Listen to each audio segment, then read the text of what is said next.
Hi, I'm Chris Wiesinger, and for the last 10 years, I've made a living finding the most beautiful flower bulbs and plants on some of the most abandoned and ravaged places across this nation.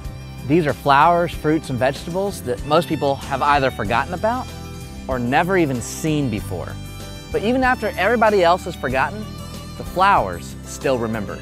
My passion is rediscovering these heirloom treasures on old abandoned homesteads or construction sites, and then moving them to our farm, where we propagate them and cultivate them to share them with the world. With my mentor and friend, Dr. Bill Welch, we'll not only discover the plants, but the stories and rich traditions behind them. And along the way, we'll meet some other gardeners who are just as passionate as we are. You'll discover some of the most successful, sustainable, and simple plants as we look into our history on Heritage Gardening.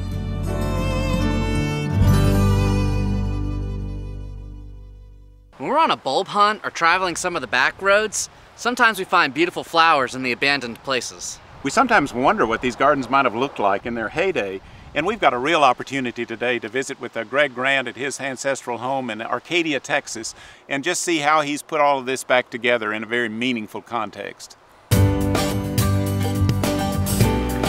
We've just arrived at Greg Grant's charming, historic home, and we've already lost Bill and Greg, so let's go see if we can see what they're up to.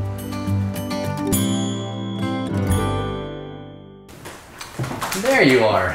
What were y'all talking about? We're talking about Greg's house, his grandmother's house actually, and the restoration project that he's just gone through on it. And Greg, bring us up to date just a little bit. It was actually my grandmother's grandparents' house when she was a little girl. Pretty much whoever lived in this house ran the store building in the community, and so it's a number of different people have lived here. And you've just restored the dog trot feature to the house, which was original, I believe. Can you tell us a little about that? All these homes were built with natural ventilation, since it was pre-fans, pre-air conditioned, so you had open hallways, cross ventilation with the windows. So when they got electricity, everybody closed in their dog trots. Well, I was determined to open them back up, so we're back original now. It's really convenient in the summer. In the winter, I guess it was a little airy, wasn't it? Well, that question comes up all the time. There's a lot more summer in Texas than there is winter time. Sure. So you can either build your house for cold or build it for heat. And so in the south, they built it for heat, which meant lots and lots of ventilation, and then you piled on the quilts during the winter time. We saw some of those quilts there at the front. Yeah. They really make a beautiful display on the front porch. Greg, give me a little idea about the layout of the garden here. I know it was your grandmother's garden, and you've just restored the house, and the garden's looking really interesting. But what can you say about the original design and how what you've done relates to that? You should recognize elements in it because I got them from you. Under your tutelage, it's actually going to be an English-style perennial border, mostly heirloom plants, mostly things that I've introduced, selecting from native plants and heirloom passed-along plants. The oldest pictures I've seen of the house before my great-great-grandparents lived in and had a picket fence there, but I've always loved that double loop wire fencing. And I noticed you've got a pine needle ground cover in it. Those are homegrown pine needles. I've got 8 acres of pine out back, and I'm creating a pine savanna like the settlers found when they first came here. They said they could ride their wagons under these great big open pines with these basically prairies down below. And so as a byproduct of that, I get wonderful pine straw. Well, and you've got an extensive vegetable garden as well, and I know that's a big part of your gardening efforts. I love vegetables. I keep that separate from the ornamental garden, so I'm going to have a small cottage garden in the front, and then off to the side I grow vegetables where my grandparents grew their vegetables, and I grow them in straight rows, and I furrow irrigate them just like my granddad taught me how to. And I've got my orchard combined with my chicken yard, and so any fruit that falls off, if it's infested with bugs or brown rot, the chickens will eat it up. So they'll actually have control diseases and insects, and of course they fertilize along the way. Sure. Your little chicken house is one of my favorite parts of the garden. You've got a couple of really beautiful roses that are framing it right now and in full bloom. That was my grandmother's car shed, and she and I planted Dorothy Perkins rose that we dug from an old home place down the street and arched them over the entrance. You really do have some wonderful plants in here, and again, I know many of them are things that you have introduced or bred, but they're all plants that come back. I've learned the hard way. Of course, I've been gardening since I was a child. I've been there, done that. I'm tired of growing things that don't live. And so learning from the old home places, I'm now planting plants that will come back essentially forever. This is a summer nocturne that multiplies prolifically. Pop it out of the ground here and see if we can divide it. When you think bulbs, they think tulips, but these are real bulbs. I consider huge.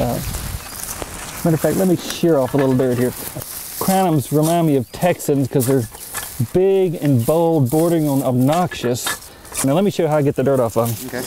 And this is, you think of wimpy little Dutch bulbs that people buy that you're so delicate and you put them in a little bag in the refrigerator. Well, crinums you dig and then knock the dirt off of them. You don't,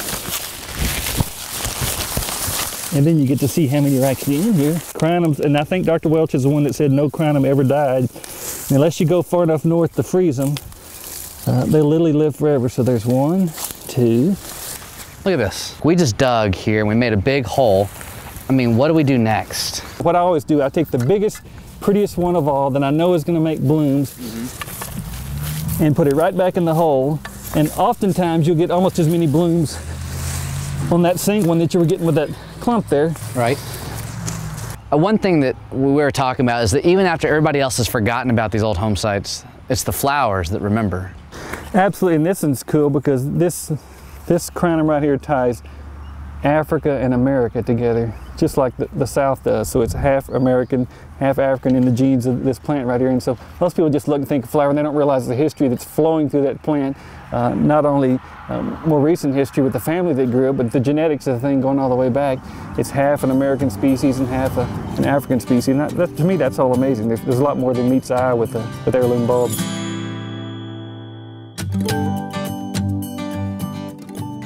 Greg, we really thank you for having us in your garden today. It's been lots of fun. That was a real pleasure. Great having both of you. You're welcome anytime. Oh, well, thank you. Chris and I want to thank Greg Grant for having us in his garden and home today and sharing all of these great experiences that we can take home and do in our own gardens.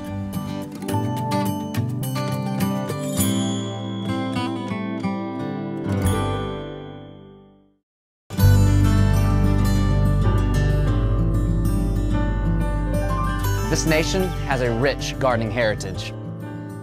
And each week we explore something new. From discussions with prominent gardeners, to rare flower and fruit discoveries, to heirloom gardening tips. Now, after wrapping up this last bulb hunt, I would love to call today, but I just got a call about some blooming Texas tulips on an abandoned site the next county over. So I'm off on my next adventure. We'll see you next time on Heritage Gardening.